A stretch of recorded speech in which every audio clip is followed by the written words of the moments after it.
সুবহানাল্লাহ, ইনশাআল্লাহ, আলহামদুলিল্লাহ, মাশাআল্লাহ, লা হাওলা ওয়ালা কুওয়াতা ইল্লা বিল্লাহ, নাউযু বিল্লাহ ইত্যাদি তাসবিহগুলো কখন পড়তে হয়? এগুলোর অর্থ কি? আমরা অনেকেই এগুলো পড়ি, কিন্তু কখন, কিভাবে, কোনটা পড়তে হয় অনেকে সেটা জানি না। আজকের এই ভিডিওতে আমি সেটাই আপনাদের জানাবো ইনশাআল্লাহ। তো চলুন শুরু করা যাক।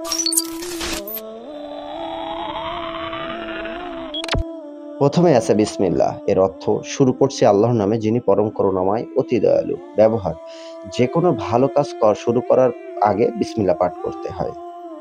2. আলহামদুলিল্লাহ, অর্থ আলহামদুলিল্লাহ শব্দের অর্থ সব প্রশংসা মহান আল্লাহর জন্য। যে কোনো সুখবর বা ভালো অবস্থার সংবাদের বিপরীতে সাধারণত এটি বলা হয়ে থাকে। পছন্দনীয় কিছু দেখলে বা শুনলে বলতে হয় আলহামদুলিল্লাহ। যে কোনো ভালো কাজ বা ভালো কিছুর পরে আলহামদুলিল্লাহ।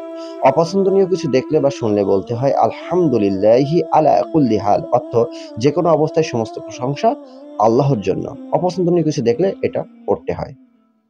ইনশাআল্লাহ, ইনশাআল্লাহ অর্থ যদি আল্লাহ চান তাহলে আমি কাজটি করব। মুমিন তার জীবনের প্রতিটি কাজে আল্লাহকে স্মরণ করবে, এটাই স্বাভাবিক। সে নির্ভর করে একমাত্র আল্লাহর উপর, নিজের শক্তি, সামর্থ্য, উপায়, উপকরণের উপর নয়। তাই মুমিন ভবিষ্যতে অনুষ্ঠিতব্য কাজে ইনশাআল্লাহ বলে।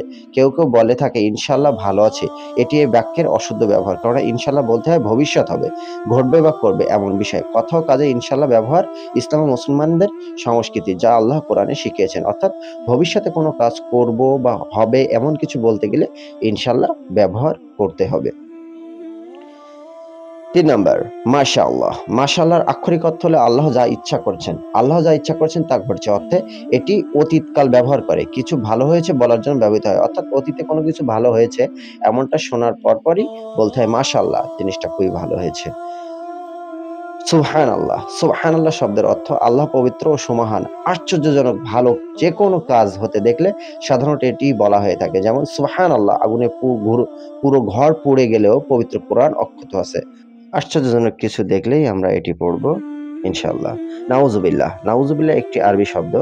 ইয়ার অর্থ হলো আমরা আল্লাহ তাআলার নিকট আশ্রয় চাচ্ছি বা আল্লাহর কাছে পানাহ চাচ্ছি। খারাপ কোনো কিছু শুনলে বা দেখলে তাহা থেকে আল্লাহর নিকট আশ্রয় প্রার্থনা করার সময় বলা হয় নাউজুবিল্লাহ। গুনাহের বা যে কোনো খারাপ কাজের সংবাদ শুনে সে গুনাহ করা থেকে বাঁচার জন্য আল্লাহর নিকট আশ্রয় চাইতে বলতে হয় নাউজুবিল্লাহ, অর্থাৎ হে আল্লাহ আমাদেরকে রক্ষা করুন বা হেফাজত করুন। আস্তাগফিরুল্লাহ, আমি আল্লাহর কাছে ক্ষমা প্রার্থনা করছি। উচ্চারণ আস্তাগফিরুল্লাহ ওয়া আতুবু ইলাইহি। অনাকাঙ্ক্ষিত কোনো অন্যায় বা গুনাহ হয়ে গেলে আমরা আস্তাগফিরুল্লাহ পড়ব। ইন্না লিল্লাহ বা ইন্না লিল্লাহি ওয়া ইন্না ইলাইহি রাজিউন। এটি হলো কোরআনের একটি আয়াত বা দোয়া, যার বাংলা অর্থ হলো আমরা তো আল্লাহরই এবং আর নিশ্চয়ই আমরা তারই দিকে প্রত্যাবর্তনকারী। নিশ্চয়ই আমরা মহান আল্লাহর জন্য এবং আমরা তার দিকে ফিরে যাব। যে কোনো দুঃসংবাদ বা বিপদের সময় ইন্না লিল্লাহ বা ইন্না লিল্লাহি ওয়া ইন্না ইলাইহি রাজিউন পড়ার কথা হাদিসে এসেছে। লা হাওলা ওয়ালা কুওয়াতা ইল্লা বিল্লাহ, লা ইলাহা ইল্লাল্লাহু ওয়াল্লাহু আল্লাহু আকবার ওয়া লা হাওলা ওয়ালা কুওয়াতা ইল্লা বিল্লাহ। অর্থ আল্লাহ তাআলা ছাড়া কোনো উপাস্য নেই, আল্লাহ সমাহান। আল্লাহর সাহায্য ছাড়া পাপ মুক্তির কোনো পথ নেই, আল্লাহর সাহায্য ছাড়া ইবাদতের কোনো শক্তি নেই।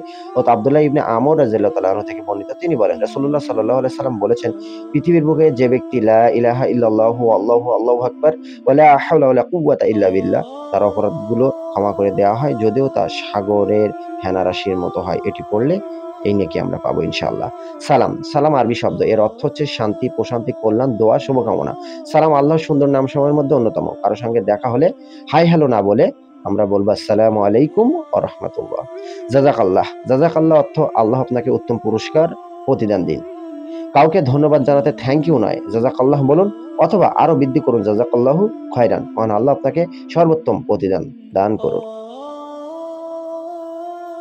আল্লাহ হাফেজ ও ফি আমানিল্লাহ, কারো কাছ থেকে বিদায় নেওয়ার সময় টাটা না বলে বলুন আল্লাহ হাফেজ, মহান আল্লাহ সর্বোত্তম হেফাজতকারী, বা ফি আমানিল্লাহ, তোমাকে আল্লাহর নিরাপত্তায় দিয়ে দিলাম। আমরা টাটা না বলে এই দুটো বাক্য বলার চেষ্টা করব ইনশাআল্লাহ।